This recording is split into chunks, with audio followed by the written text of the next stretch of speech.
دوستوں، ہر مہینے عصر سے اور اشراق تک دعوت الحق کا یہ ماہانہ اجتماع ہوتا ہے۔ عصر کے بعد جو کتاب پڑھی جا رہی ہے اس کا نام ہے تبلیغ دین، امت تک دین پہنچانا، دین کی بات پہنچانا۔ امام غزالی علیہ الرحمہ نے اسی نیت، اسی مقصد کے تحت یہ کتاب لکھی۔ پھر اس کا اردو میں ترجمہ کرایا گیا، ترجمہ کرانے والوں نے، ترجمہ کرنے والوں نے اسی مقصد کے تحت اس کا ترجمہ کیا۔ اس کتاب کو چھاپنے والوں نے اسی مقصد کے تحت چھاپا کہ دین کی بات امت تک پہنچا ہے، اور اسی مقصد کے تحت اس کو پڑھ کر سنایا جاتا ہے۔ اس میں اصولی طور پر 40 باتیں بیان کی گئی ہیں، ان کا ذکر آتا رہتا ہے۔ اس میں سے بہت اہم بات بیان چل رہا ہے نیت کا۔ ہر مسلمان بخوبی واقف ہے کہ نیت بہت اہم ہے۔ نماز، اگر نیت ہے نماز کی تو نماز ہے، اور اگر نماز کی نیت نہیں ہے تو نماز ہی نہیں ہے۔ دیکھو، نیت کا اتنا بڑا کردار ہے۔ اللہ کو راضی کرنے کی اگر نیت ہے تو ہمارا کھانا سونا بھی عبادت ہے،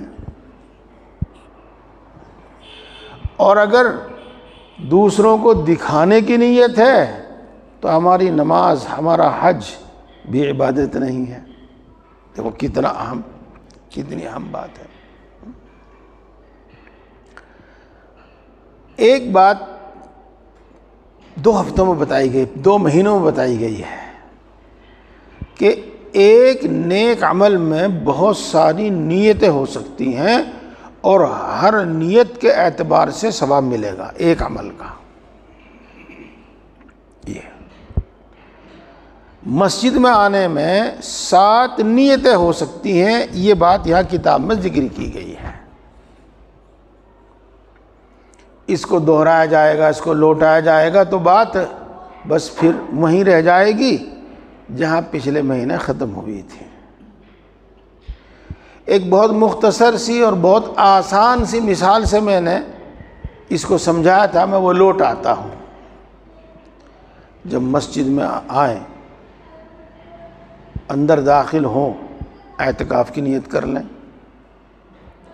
تو جب تک ہم مسجد میں رہیں گے اعتکاف کی نیت، اعتکاف کا ثواب ملتا رہے گا۔ بیٹھنے سے پہلے کچھ رکعت نماز پڑھ لیں۔ مثلا ہم ظہر میں آئے اور 5 منٹ کا وقت باقی ہے، اس میں 4 سنتیں پڑھی جا سکتی ہیں، تو ان 4 سنتوں میں آپ ظہر کی سنتوں کی نیت کر لیں، انہی میں آپ تحیۃ الوضو کی نیت کر لیں، انہی میں آپ تحیۃ المسجد کی نیت کر لیں، تو تینوں کا ثواب مل جائے گا۔ یہ بتایا گیا تھا۔ وہ بات پھر کہ مسجد میں آنے میں 7 نیتیں ہو سکتی ہیں اور 7 اعمال کا ثواب مل سکتا ہے۔ یہ بات تازہ ہو گئی، ذہن نشین ہو گئی۔ اب آپ اگلی بات سمجھیے۔ ایک گناہ میں بھی بہت سارے گناہ ہو سکتے ہیں، ایک عمل، ایک کام گناہ کا، لیکن اس میں بہت سارے گناہ شامل ہو سکتے ہیں، اور نیتوں کے لحاظ سے اس کا عذاب، اس کی سزا، اس کا نقصان ایک نہیں بہت سارے ہو جائیں گے۔ اور نیتوں کے اعتبار سے اس کی سزا، اس کا عذاب اور اس کا نقصان بڑھتا رہے گا۔ دیکھو اتنی سی بات تو بڑی آسانی سے سمجھ میں آ گئی ہوگی۔ یہ لفظ میں بار بار اس لیے بولتا رہا ہوں کہ مجھے زندگی کا ایک بڑا طویل تجربہ ہے، ہاں، کہ ہمارے بھائی یہ سنتے ہیں، ایسی باتیں سننا پسند کرتے ہیں، نمبر ایک سننے میں مزہ آوے، اور نمبر دو ثواب ملے، کچھ کرنا کچھ نہ پڑے۔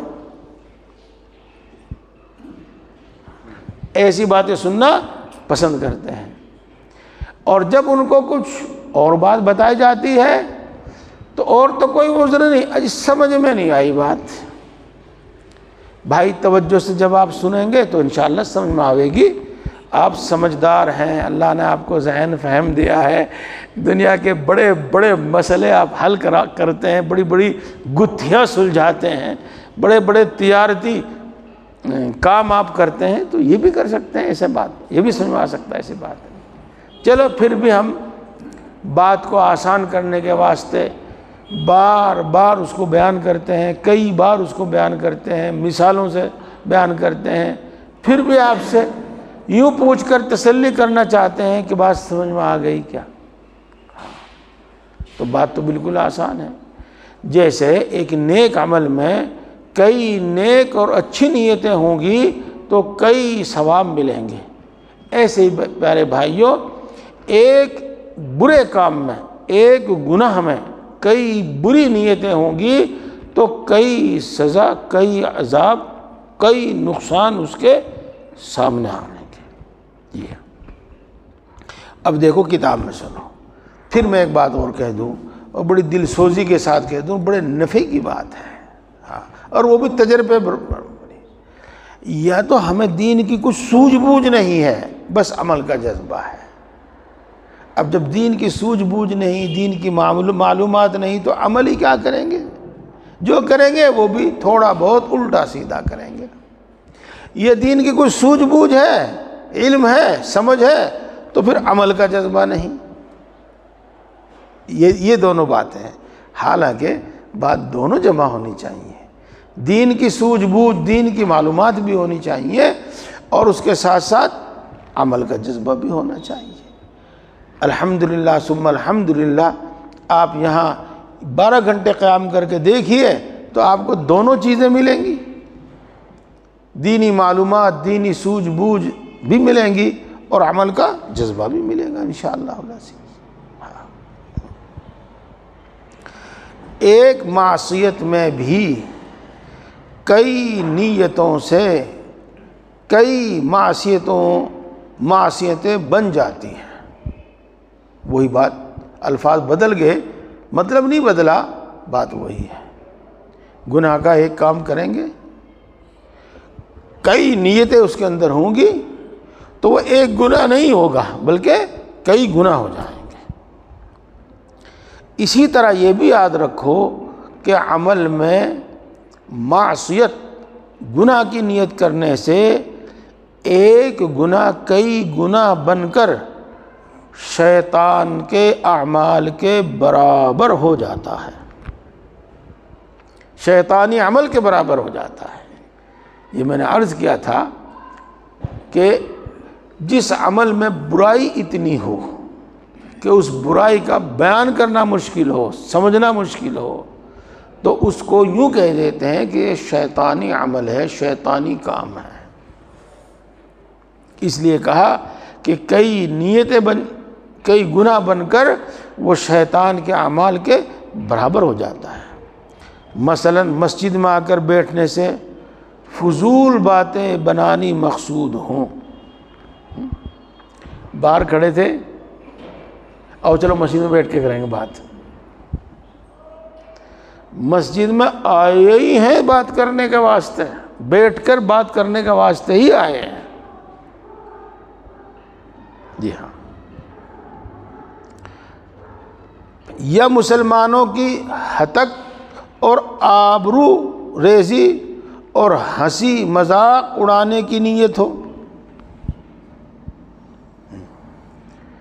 بعض اوقات مسجد میں بیٹھ کر دنیا کی باتیں ہوتی ہیں، جیسے اپنے کاروبار کی، مکان کی، دکان کی، اور بعض مرتبہ مسجد میں بیٹھ کر دوسروں کو رسوا کرنے کی، ان کے عیب بیان کرنے کی، امام کا، مؤذن کا، کسی نمازی کا، کسی پروگرام کا مذاق اڑانے کی نیت ہو۔ اب دیکھو یہ ایک الگ ایک نیت اور ہو، کئی نیتیں ہو گئی یہ بھی۔ یا ان عورتوں اور بے ریش لڑکوں کا نظارہ مقصود ہو جو نماز کے لیے آئے ہیں۔ ہماری مسجدوں میں اب عورتیں تو نہیں آتی، لڑکے آتے ہیں، لڑکے آتے ہیں، بے داڑھی کے لڑکے۔ ان سے ملاقات کرنا، ان سے بات کرنا، ان کو دیکھنا، یہ نیت ہو، مسجد میں آنے کی یہ نیت ہو۔ یہاں پر اس سے آپ کو بہت کچھ معلوم ہو گیا ہوگا، لیکن ساتھ میں ایک چھوٹی سی بات میں آپ کو بتا دیتا ہوں، اور چھوٹی سی تو میں اس لیے کہہ رہا ہوں کہ انشاءاللہ چند ہی الفاظ میں وہ ختم ہو جاوے گی، ورنہ بات بہت بڑی ہے۔ وہ کچھ لوگ سمجھ سے کورے اور موبائل کے ماہر، انٹرنیٹ کے ماہر، کچھ لوگ غیر ملکوں میں جاتے ہیں، وہاں عورتیں بھی مسجد میں آتی ہیں، وہ تراویح میں آتی ہیں، وہ بیان میں آتی ہیں، ہمارے یہاں بھی آنا چاہیے، ہونا چاہیے۔ بعض تو ہمارے مدارس کے فارغ لوگ، چاہے وہ دارالعلوم سے فارغ ہو، چاہے مدارالعلوم سے فارغ ہو، چاہے وہ ندوۃ العلماء سے فارغ ہوں، وہ کہتے ہیں کہ تحریک چلاؤ، عورتیں مسجد میں آ کر نماز پڑھیں ہمارے یہاں بھی۔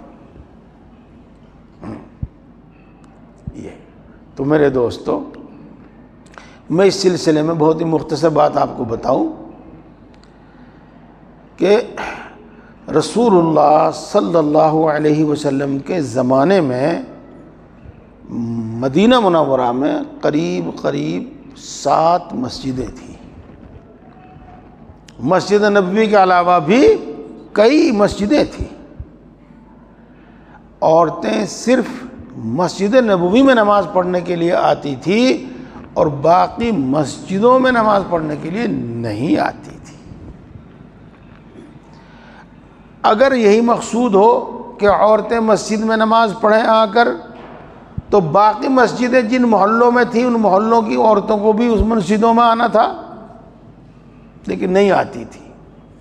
یہ تو وہ اس لیے آتی تھی مسجد نبوی میں تاکہ رسول اللہ صلی اللہ علیہ وسلم کی زبان مبارک سے احادیث سنیں، دین کی بات سنیں، آپ صلی اللہ علیہ وسلم پر جو قرآن پاک نازل ہوا ہے وہ سنیں، جس کو ہم ایک لفظ میں کہہ دیتے ہیں، ایک جملے میں کہہ دیتے ہیں کہ دین سیکھیں، وہ اس لیے آتی تھی۔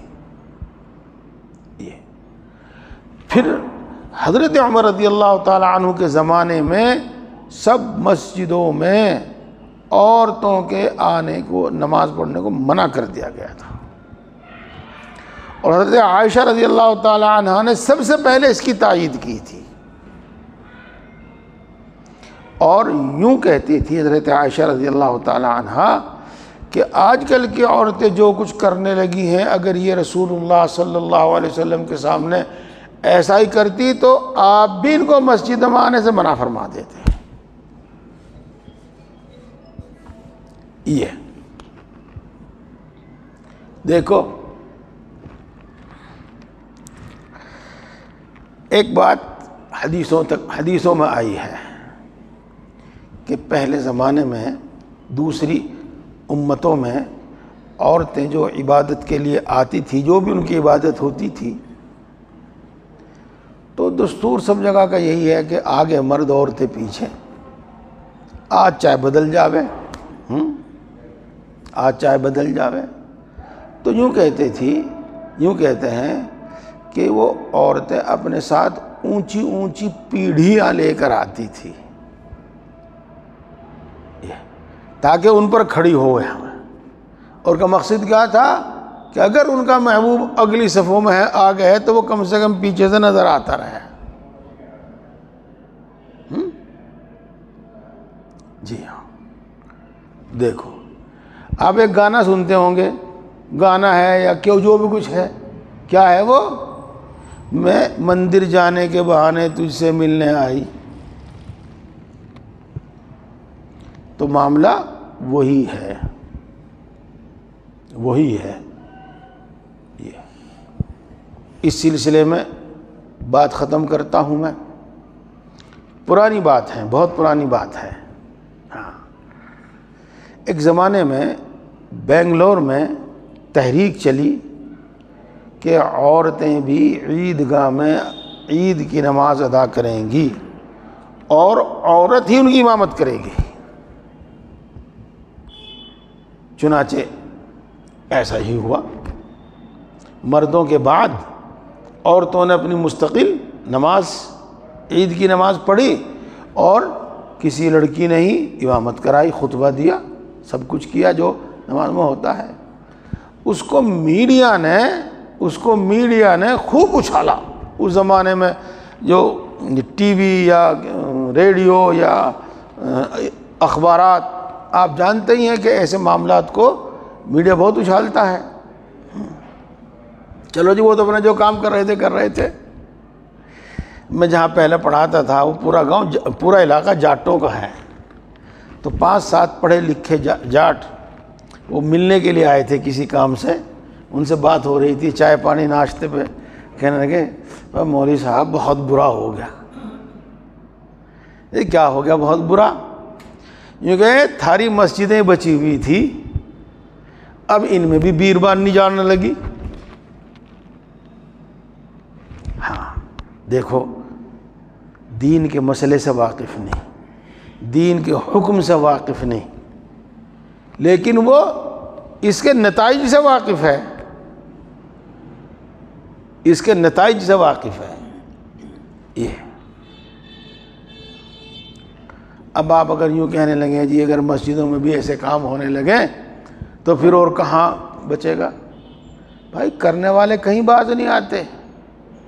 یوں کہتے ہیں کہ بیت اللہ میں ایک مرد اور ایک عورت نے زنا کیا تھا، ان کو اللہ نے پتھر بنا دیا تھا اور شیطان نے سب سے پہلے انہی کی پوجا کرنے کے، ان کی عبادت کرنے کی دعوت دی تھی، اور بیت اللہ میں بت پرستی وہیں سے شروع ہوئی.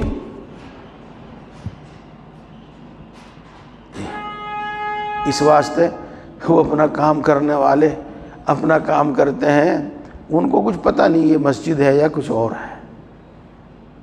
ہاں تو بہرحال اس کی نہ پیشکش کرنی چاہیے نہ اس کی کوئی گنجائش ہے. بہرحال بات یہ چل رہی تھی کہ ایک گناہ میں کئی گناہوں کی نیت کر لی جاوے تو وہ کئی گناہ بن جاتے ہیں. جیسے ان عورتوں اور بے ریش لڑکوں کو نظارہ مقصود ہو جو نماز کے لیے عام ہے. یہ تفاخر اور مناظرہ زبان درازی سے اپنے حریف کو خاموش کر کے مسجد میں موجود لوگوں کے دلوں میں اپنی عزت و وقعت پیدا کرنا مقصود ہو. فخر، اپنے بڑائی ثابت کرنا، اپنی فضیلت ثابت کرنا. وہ پتہ نہیں کہیں کہ ایسا ہوتی ہے، جوتے سے بھی ہوتی ہے، لباس سے بھی ہوتی ہے، شکل و صورت سے بھی ہوتی ہے، باتوں سے بھی ہوتی ہے، کچھ خرچ کرنے سے بھی ہوتی ہے، کچھ کھلانے پلانے سے بھی ہوتی ہے. بہرحال وہ کوئی بھی طریقہ کیا جاوے. یا مسجد میں کوئی بھی بات شروع ہو، چاہے مسجد سے متعلق مشورہ ہو، نمازوں سے متعلق مشورہ ہو، یا کوئی اور مشورہ ہو، تو کچھ لوگ ایسے زبان دراز ہیں کہ ان کا مطلب ہی ایک ہوتا ہے کہ بس ہماری من ہے سب کو چپ کر دیں. یہ ہو یا اور کسی برے کام کی نیت ہو، یا کسی اور برے کام کی نیت ہو. بھائی مجھے فلاں جگہ جانا، جوتے نہیں ہیں میرے پاس، چلتے ہیں آج مسجد میں، کوئی تو پسند آئے گا، تو اسی نیت سے مسجد میں آیا جی۔ اور کسی برے کام کی نیت ہو تو یہی ایک عمل کئی گناہوں کا مجموعہ ہو جاوے گا۔ دوستو یہ بات بالکل صاف ہو گئی ہے، بالکل صاف ہو گئی ہے۔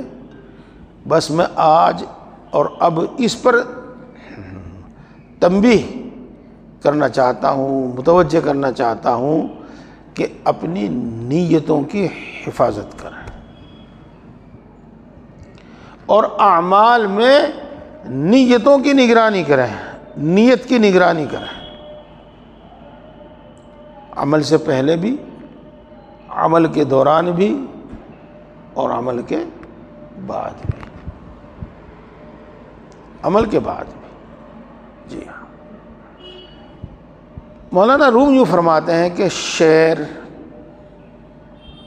اور شیر دونوں کی شکل و صورت ایک ہی ہے، یعنی لکھا جاوے گا شعر بھی اسی طرح اور لکھا جاوے گا شیر بھی اسی طرح، اردو میں، فارسی میں، ہندی، انگلش میں تو اس میں ماترائیں لگ جاویں گی۔ تو دیکھو عمل کی صورت تو ایک ہوگی، لیکن نیتوں کی وجہ سے ان کی جزا الگ ہو جائے گی، بہت الگ ہو جائے گی۔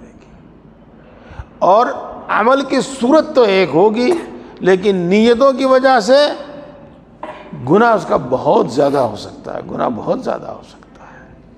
اب نیتوں کی نگرانی کرو، نیتوں کی نگرانی کرو، اور ہر عمل سے پہلے صحیح نیت کا استحضار کرو، اپنے ذہن میں حاضر کرو، صحیح نیت کرو۔ یہ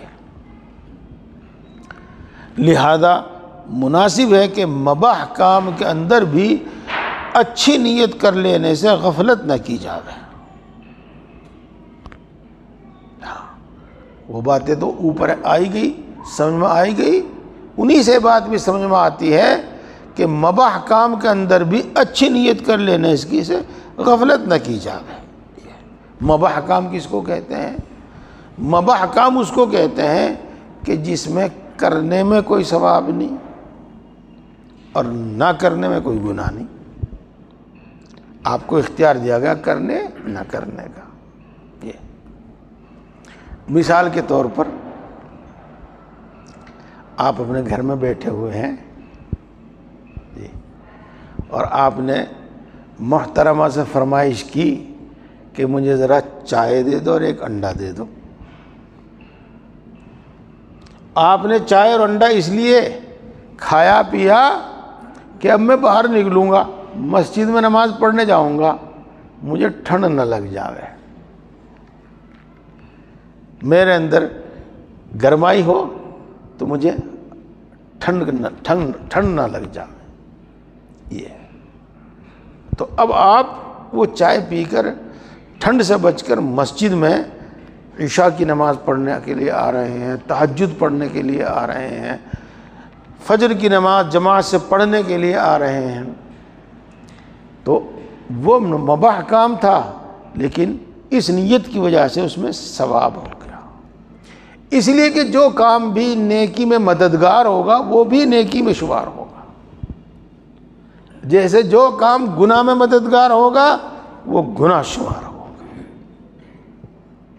یہ ہے وہ مباح کام۔ اسی طریقے سے سونا اس لیے تاکہ صحت برقرار رہے، قوت برقرار رہے، اور میں جب تک زندہ رہوں جماعت کے ساتھ نماز پڑھتا رہوں، مسجد میں جاتا رہوں اور دوسرے تمام اللہ کے احکام پورے کرتا رہوں، یہ نیت ہے۔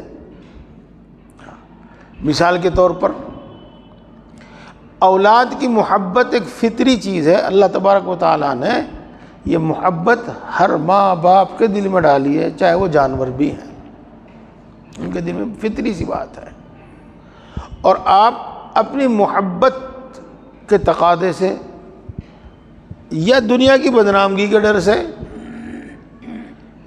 یا اپنے اس مفاد کے تحت کہ یہ بڑے ہو کر پھر میری خدمت کریں گے، میرے کام آئیں گے، ان کو کھلاتے پلاتے ہیں، ان کی تربیت کرتے ہیں۔ لیکن اگر آپ اس میں یہ نیت کر لیں کہ یہ اولاد اللہ کی ایک نعمت ہے اور ان کی تربیت، دینی تربیت کرنا میری ذمہ داری ہے، بلکہ ان کی پرورش بھی میری ذمہ داری ہے، میرا فرض ہے، تو یقیناً اب اپنی اولاد کو کھلانا پہنانا بھی عبادت شمار ہوگا، عبادت شمار ہوگا۔ یہ ہے وہ نیتوں کا بیان مباح کام میں، مباح کام میں۔ جی ہاں، جی، یوں تو قیلولہ سنت ہے، یوں تو عشاء کے بعد جلدی سونا سنت ہے، لیکن یہ بھی ایک مثال ہے۔ دوپہر میں کچھ دیر اس لیے لیٹے تاکہ رات کو ہم صبح کو جلدی اٹھ سکیں، ہاں، عشاء کے بعد جلدی سوئے تاکہ ہم صبح کو جلدی اٹھ سکیں، تو یقیناً یہ بھی عبادت میں شامل ہو جائے گا۔ تو نیتوں کی نگرانی، نیتوں کی نگرانی، لہذا مناسب ہے کہ مباح کام کے اندر بھی اچھی نیت کرنے سے غفلت نہ کی جائے، کیونکہ حدیث میں آیا ہے کہ قیامت کے دن بندہ سے اس کے ہر کام کی باز پرس ہوگی، حتیٰ کہ آنکھ میں سرما لگانے اور کسی کپڑے کو چھونے اور انگلیوں سے مٹی کریدنے تک کا سوال ہوگا کہ کیوں کیا تھا۔ اللہ اکبر، اللہ، ہاں، یہی آ جاؤ، یہی آ جاؤ، آنکھوں میں سرما ڈالا، اس میں ایک نیت تو یہ بھی تھی کہ رسول اللہ صلی اللہ علیہ وسلم سرما ڈالا کرتے تھے۔ آنکھوں میں سرما ڈالا اس لیے کہ آنکھوں کی بینائی میں فائدہ دیتا ہے، آنکھوں کے درد میں فائدہ دیتا ہے، یہ کسی اور دوسری بیماری میں فائدہ دیتا ہے یہ۔ اور ایک نیت یہ بھی ہے تاکہ میں بہت اچھا لگوں اور لڑکیاں مجھے دیکھیں، یہ بھی ایک نیت ہے۔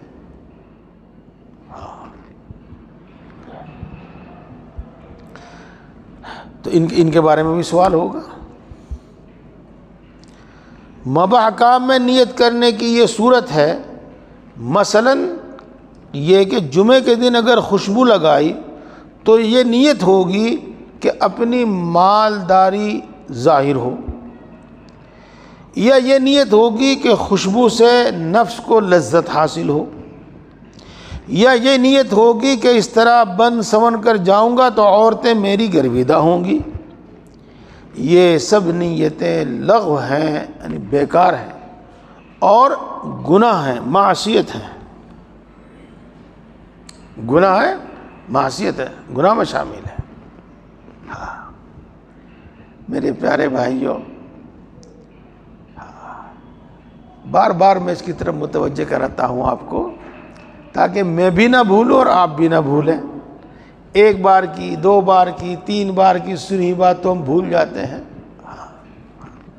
ہم کتنے کام کرتے ہیں، کتنے کام کرتے ہیں، لیکن ناواقفیت کی بنا پر ہم ان کے بڑے ثواب سے محروم ہیں، کیونکہ ہمیں معلومات نہیں ہے۔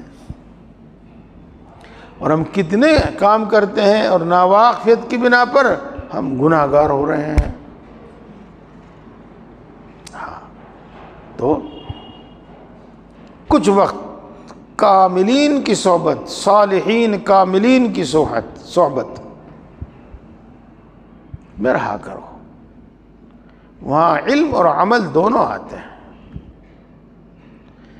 میں نے صالحین کے ساتھ ساتھ کاملین کی بھی قید لگا دی، اس لیے کہ حضرت اقدس تھانوی نور اللہ مرقدہ بار بار فرماتے ہیں کسی مولوی سے پوچھ کر کام کرو، اور ایسے ویسے سے نہیں، معتمد مولوی سے پوچھو۔ ہاں یوں فرمایا کرتے تھے، کوئی بات سامنے آئی ہوگی نا تبھی تو۔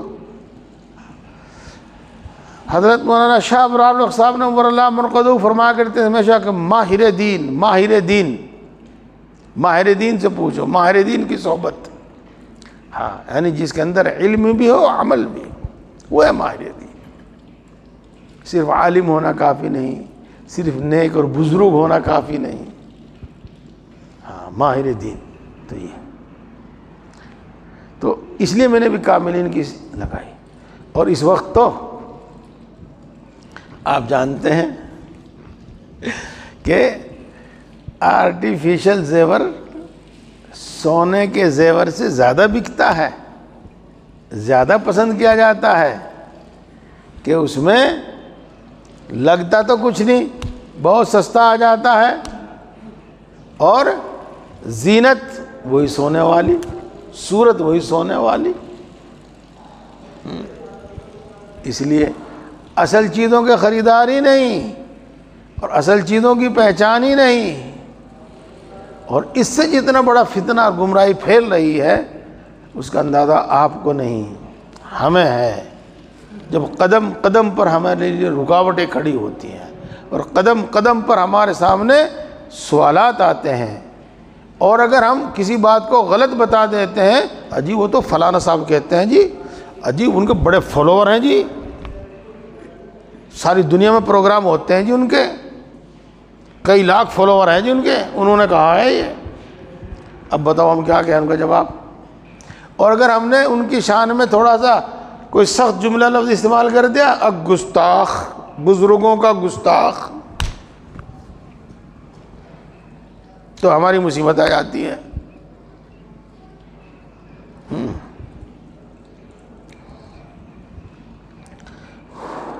اسی طرح ممکن ہے کہ نیت ہو کہ جمعے کے دن خوشبو لگانا سنت ہے.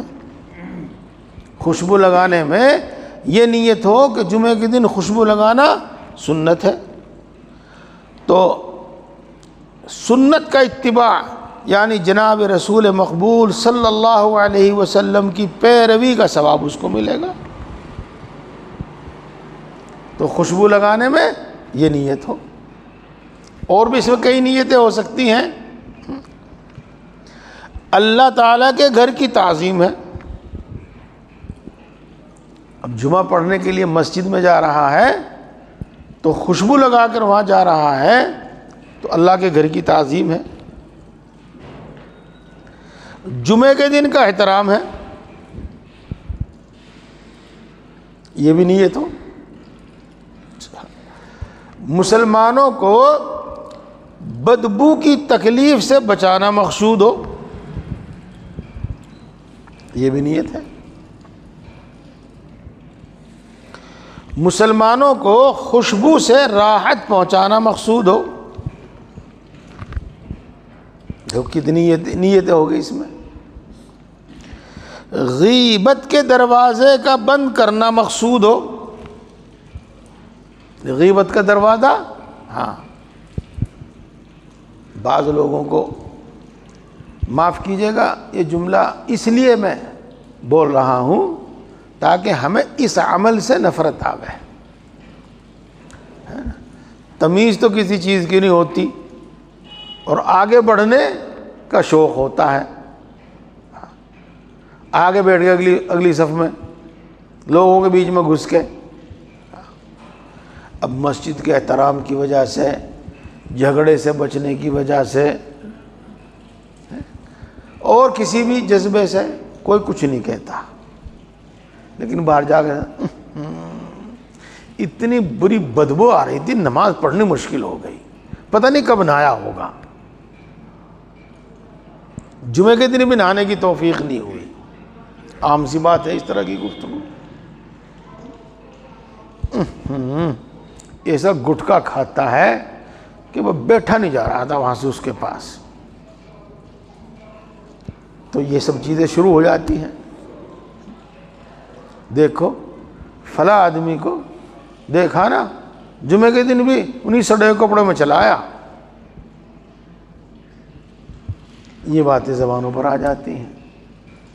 تو وہ جو کریں گے وہ تو ان کا فعل ہے، لیکن ہماری اپنی نیت یہ ہو کہ میری ذات سے کسی کو تکلیف پہنچے اور پھر وہ میری غیبت کریں اور میری وجہ سے گناہ میں مبتلا ہوں تو ان کو گناہ سے بچانے کی نیت ہو.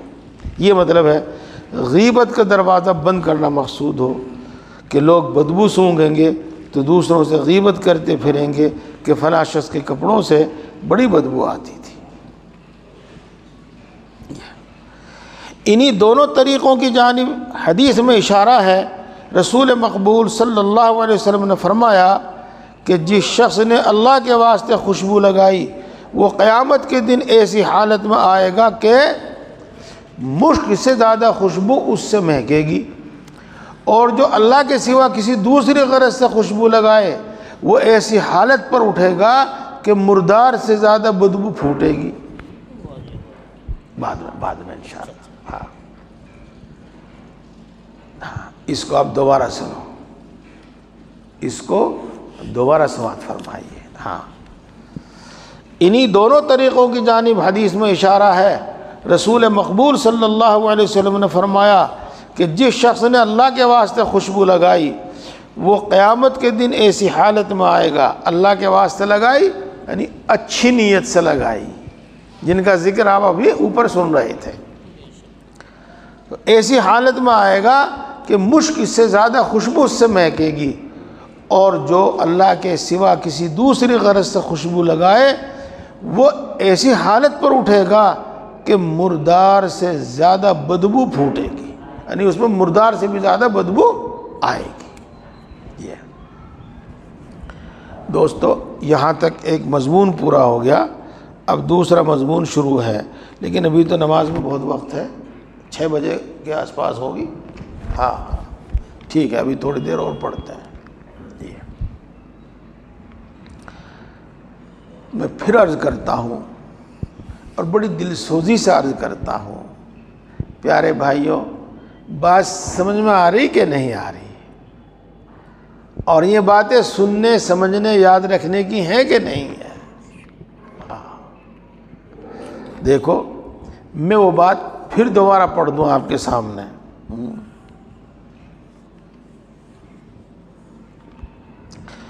حتیٰ کہ آنکھ میں سرما لگانے اور کسی کپڑے کو چھونے اور انگلیوں سے مٹی کریدنے تک کا سوال ہوگا قیامت میں کہ تم نے یہ کیوں کیا تھا۔ تو اگر کوئی اچھی غرض ہو تو یہ سوال ہی نہیں ہوگا، فرشتے نیت کو بھانپ لیتے ہیں اور وہ اسی کے مطابق اس عمل کا اجر و ثواب لکھ دیتے ہیں۔ چلو اب اگلی بات سنو۔ ایک تو ہے کسی کام کے اندر کئی نیتیں کرنا، اور ایک دوسری چیز ہے کہ اخلاص ہو۔ اخلاص یعنی کوئی بری غرض نہ ہو، کسی بھی نیک عمل سے کسی بھی اچھے عمل سے بری غرض نہ ہو، صرف اچھی غرض ہو۔ اور اگر اچھی بھی ہے اور بری بھی ہے تو اب اخلاص نہیں رہا۔ ان کو بھی سمجھنا میرے بھائیوں، اخلاص اخلاص اخلاص، اس کا ہم بہت ذکر کرتے ہیں اور اس کا ایک معنی ہمارے ذہن میں ہے بس۔ ہاں امام صاحب اگر تنخواہ لے تو امامت کرنے میں اخلاص نہیں، اور تنخواہ نہ لے چاہے اور 100 طریقے سے وہ اپنی جیب بھرے، اگر تنخواہ نہ لے تو اخلاص۔ بہت جگہ یہی کام چلتا ہے، یہ تو دیکھو اخلاص کسے کہتے ہیں، اس کو سمجھا جاوے۔ جب ہم صحیح معنی میں اس کو سمجھ لیں گے کہ اخلاص کیا ہے، تبھی ہمارے اعمال کے اندر اخلاص ہو سکتا ہے، نہیں تو اخلاص نہیں ہوگا۔ غلط ہی معنی سمجھتے رہیں گے، غلط ہی معنی سمجھاتے رہیں گے لوگ ہمیں۔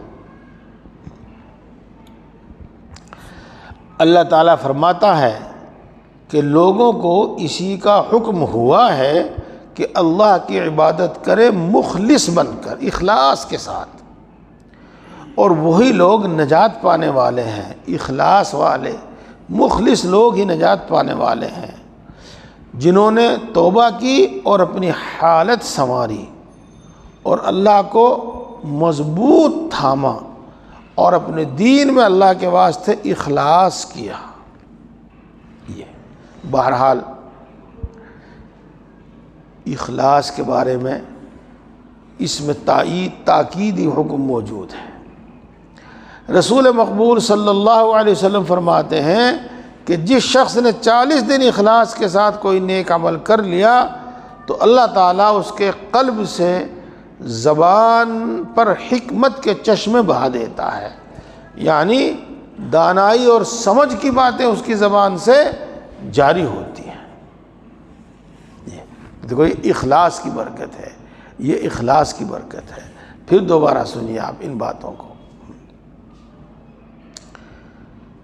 دوسرا رکن اخلاص، اللہ تعالیٰ فرماتے ہیں کہ لوگوں کو اسی کا حکم ہوا ہے کہ اللہ کی عبادت کریں مخلص بن کر، یعنی اخلاص کے ساتھ، اور وہی لوگ نجات پانے والے ہیں جنہوں نے توبہ کی اور اپنی حالت سنواری، یعنی اپنی اصلاح کی، اپنی حالت سنواری، اپنی اصلاح کی، اور اللہ کی رسی، اللہ کو مضبوط تھامے رکھا، اللہ کی رسی کو مضبوط تھامے رکھا، اللہ کے دین کو مضبوط تھامے رکھا، اور اپنے دین پر اللہ کے واسطے اخلاص کیا، اپنے دین میں اللہ کے واسطے اخلاص کیا۔ رسول مقبول صلی اللہ علیہ وسلم فرماتے ہیں کہ جس شخص نے 40 دن اخلاص کے ساتھ کوئی نیک عمل کر لیا تو اللہ تعالیٰ اس کے قلب سے زبان پر حکمت کے چشمے بہا دے گا۔ اخلاص کسے کہتے ہیں؟ اب کتاب میں ہی سنیے۔ اخلاص کا معنی مطلب صرف یہ ہے کہ نیت صرف ایک ہی چیز کی ہو، یعنی عمل کا محرک، عمل پر آمادہ کرنے والا جذبہ، عمل کی غرض و غایت یا صرف ریا ہو یا صرف رضائے حق ہو۔ ان دونوں پر اخلاص کے لغوی معنی صادق آتے ہیں، علماء سمجھ لیں، کیونکہ خالص اس چیز کو کہتے ہیں جس میں کسی دوسری جنس کی ملاوٹ نہ ہو، مگر دین میں اخلاص اس کو کہتے ہیں کہ محض اللہ تعالیٰ کی ذات مقصود ہو، کیونکہ اللہ تبارک و تعالیٰ کے سوا کسی بھی چیز کی طرف میلان اور ارادہ کرنے پر شریعت اور دین کے اعتبار سے اخلاص کا اطلاق نہیں ہوتا، یعنی اس کو اخلاص نہیں کہتے۔ جس طرح الحاد کے معنی مطلق میلان کے ہیں، علماء سمجھ لیں، الحاد کے معنی میلان کے ہیں، وہ کسی بھی قسم کا میلان ہو، کسی بھی طرف میلان ہو، خواہ بھلائی کی جانب ہو یا برائی کی جانب ہو، مگر دین اور شریعت میں صرف باطل کی طرف مائل ہونے کا نام الحاد ہے۔ اس کا عقیدہ اچھا، اس کا عمل اچھا، لیکن میلان برائیوں کی طرف ہے، باطل کی طرف میلان ہے، اس کو کہتے ہیں الحاد۔ اسی طرح عبادت سے مقصود اگر محض عبادت ہے تب تو اخلاص کہلائے گا، اور اگر اس میں ریا اور دکھاوے کی آمیزش ہے، ملاوٹ ہے، یا عبادت کے ضمن میں دنیا کے کسی فائدے کا بھی ارادہ شامل ہے تو اس کو اخلاص نہیں کہیں گے۔ ہاں، مثلا روزہ رکھنے سے مقصود یہ بھی ہو کہ روزہ رکھنا عبادت ہے، اور روزہ رکھنے سے یہ بھی مقصود ہو کہ کھانے پینے کا پرہیز کرنے سے معدہ اچھا ہو جاوے گا، صحت اچھی ہو جاوے گی۔ بس ایک کام میں دو نیتیں شامل ہو گئی تو اس کو اخلاص نہیں کہیں گے، تو اس کو اخلاص نہیں کہیں گے۔ یہ ایک بات سمجھ میں آ گئی۔ اب دیکھو،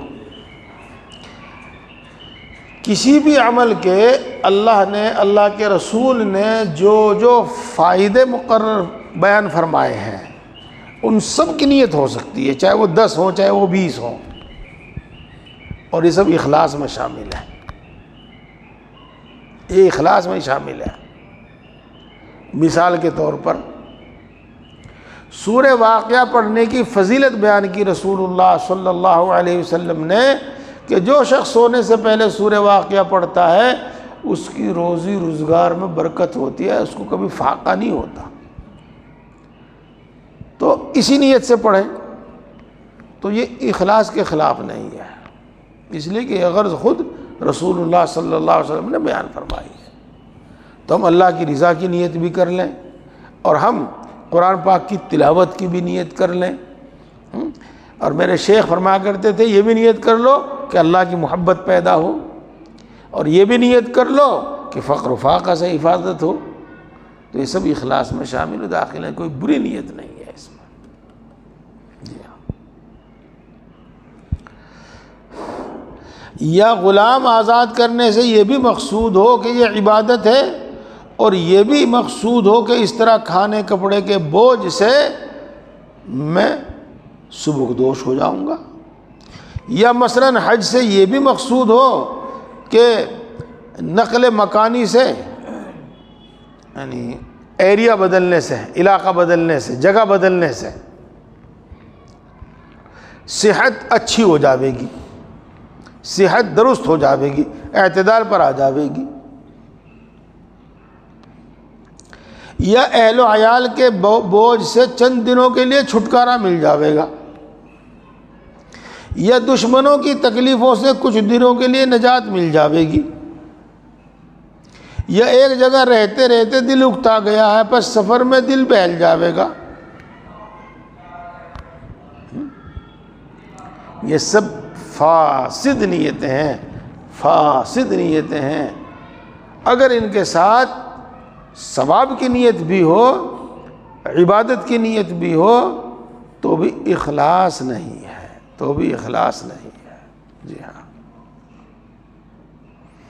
ارے چل عمرے پہ چلیں گے،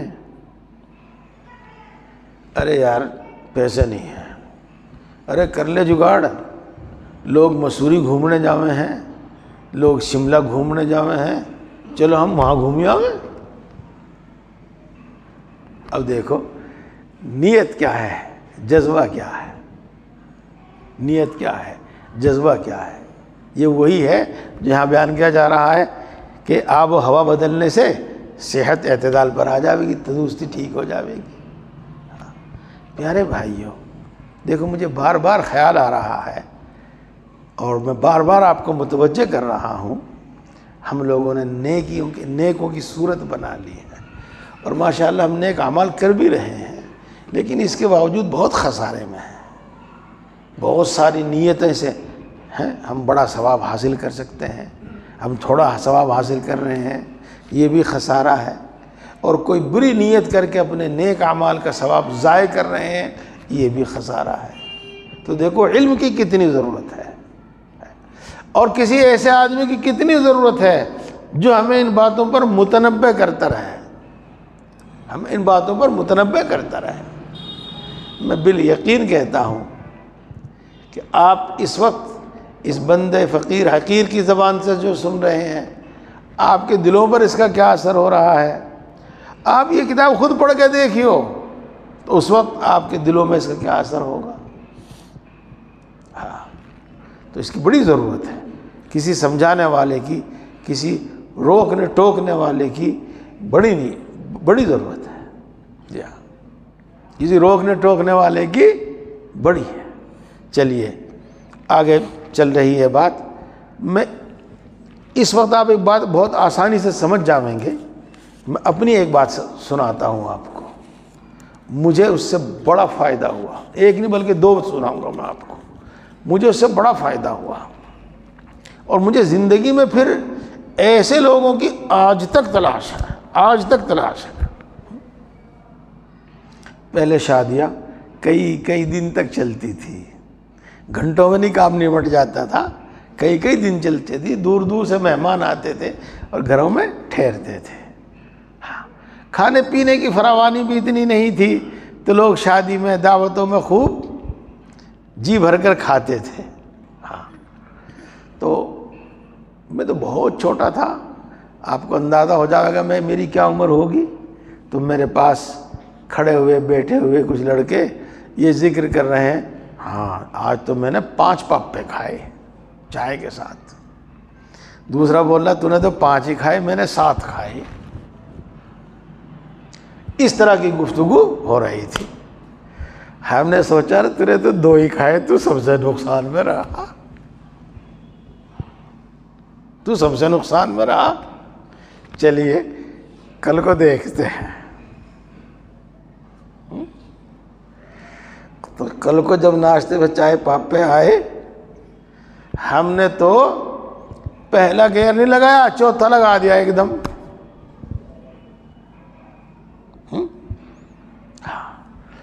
تو میرے بڑے بھائی بیٹھے ہوئے تھے، انہوں نے مجھے دیکھا اور دیکھتے میرے زور سے کوہنی ماری، تو ہم سمجھ گئے کہ بھائی رفتار کچھ مناسب رکھنی ہوگی۔ تو دیکھو ایک چھوٹا سا معاملہ ہے، چھوٹا سا معاملہ ہے، لیکن میں بخدا اس شخص کا آج تک احسان مانتا ہوں، اس شخص کا آج تک احسان مانتا ہوں۔ اور میری عمر اس سے بھی کم تھی، وہ عمر تھی جس میں ننگے پھرتے ہیں جی۔ اپنے کھیت کیار میں ہم جاتے تھے تو جو کھال میں پانی چلتا تھا اسی میں بیٹھ کر استنجا کر لیتے تھے، اور ایک ہی ہاتھ کا استعمال ہوتا، اسی کو دھو لیا کرتے تھے بس، دوسرا ہاتھ دھونے کی نوبت ہی نہیں آئی تھی، بس اسی کو دھو لیا۔ ہاں، تو ہمارے کھیت پہ ہمارے جو پڑوسی تھے، اس نے 1 مرتبہ 2 مرتبہ جے مرتبہ بھی دیکھا ہوگا، اس نے دیکھا ہوگا، ایک مرتبہ اس نے مجھے بلا کر کہا کہ بیٹا دونوں ہاتھ دھویا کرتے ہیں۔ اس وقت تو ہم نے پتہ نہیں اس بات کو کیسے لیا کیسے نہیں لیا، لیکن بہرحال مجھے یاد ہے کہ میں دونوں ہاتھ دھونے لگا اس کے بعد جی۔ ہاں، اس کے بعد جب ہمیں سمجھ آئی، اس شخص کا نام سعید تھا، تو میں آج تک اس کے لیے ایصال ثواب کرتا ہوں۔ کبھی کبھی جب مجھے یہ بات یاد آتی ہے تو میں اس کے لیے ایصال ثواب کرتا ہوں۔ تو روکنے ٹوکنے والا نہ ہو، بتانے والا ہو، آگاہ اور متنبہ کرنے سے خود اپنی توجہ اس کی طرف ہونے لگتی ہے۔ کتنی چیزیں ہم نے پڑھی، لیکن ان کی تفسیر کسی کے بتانے سے سمجھ میں آئی۔ مثال کے طور پر ہم نے سنتوں میں پڑھا کہ ٹیک لگا کر کھانا کھانا سنت کے خلاف ہے، یہ ٹیک لگا کر کھانا کھانا سنت کے خلاف ہے۔ تو ہم تو اس کو یہی سمجھتے تھے کہ دیوار سے کمر لگا لے آدمی، تکیے کا سہارا لگا لے آدمی، اسی کو ٹیک لگانا کہتے ہیں۔ ہاں، ایک مرتبہ میں کھانا کھا رہا تھا ایسے، جیسے کہ اکثر و بیشتر یوں ہاتھ لگا کے، 2 زانو تو 4 زانو تو بیٹھتے نہیں، ایسے بیٹھتے ہیں، وہیں سہارا لگا دیا۔ میرے استاد محترم نے بتایا اور علمی زبان میں بتایا کہ یہ بھی سہارا لگانے میں داخل ہے، یہ بھی سہارا لگانے میں داخل ہے۔ پھر اس کی طرف توجہ ہوئی، اگر وہ نہ ٹوکتے، وہ نہ بتاتے تو کبھی توجہ نہ ہوتی۔